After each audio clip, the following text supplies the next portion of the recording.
morning you're hiding. This is Rafael Kutu, the Minister for Information you met. Have you got to talk at all? Welcome. Welcome. Yes. Thank you.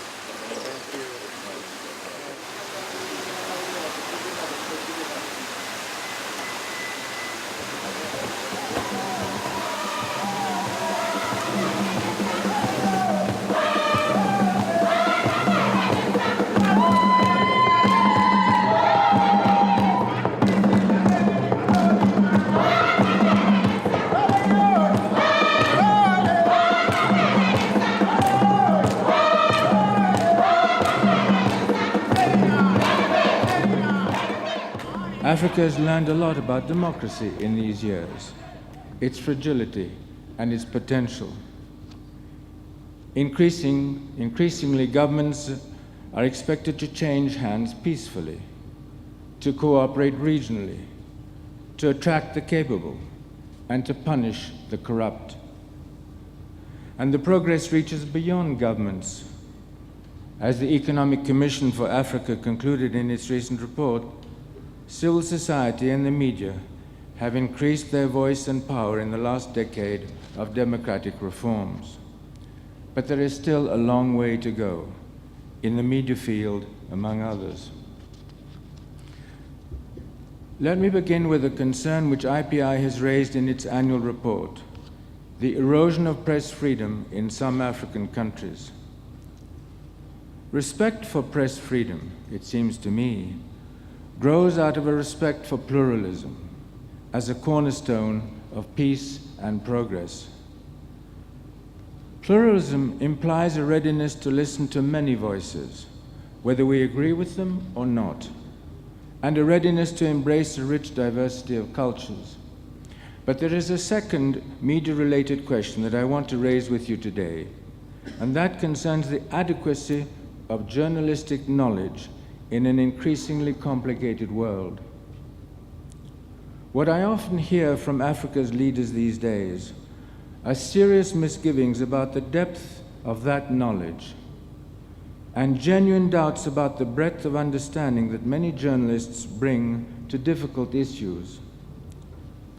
Clearly, a deeper and broader knowledge base will be a key to the future of African journalism.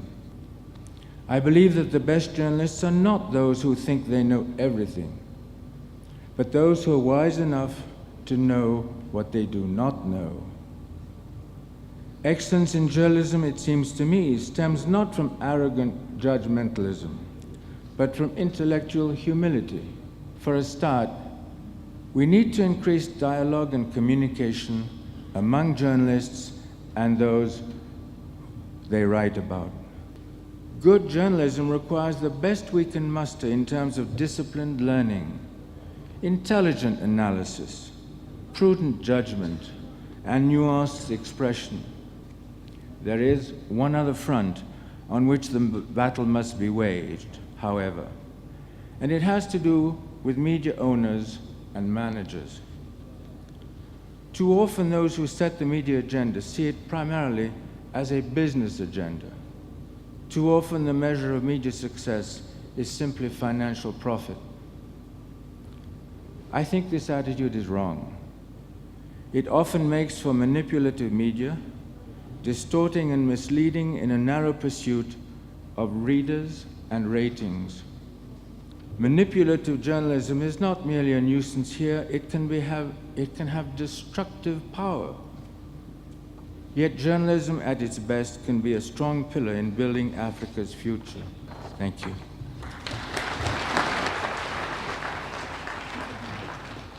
Apart from the media's traditional roles of informing, entertaining, and educating, media can play an active role in development, especially in third world nations.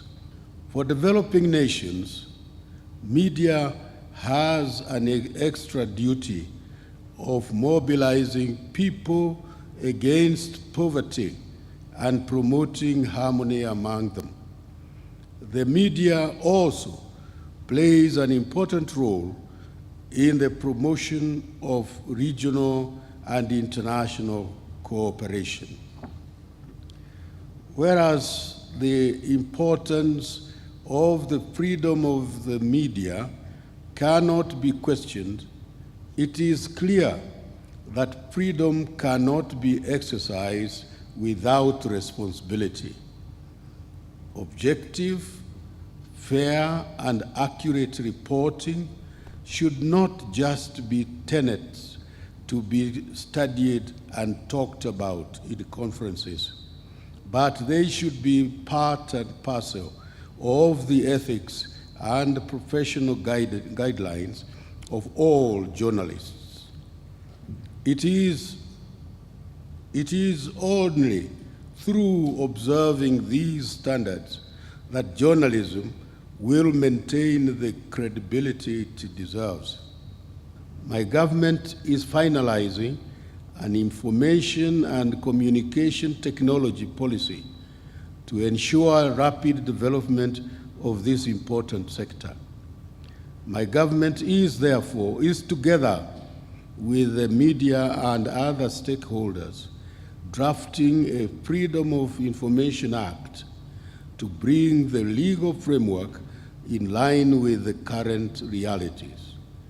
These and other initiatives are meant to enhance the ability of the people of Kenya to exchange ideas, question the government, contribute to national development, and be part of a truly democratic state.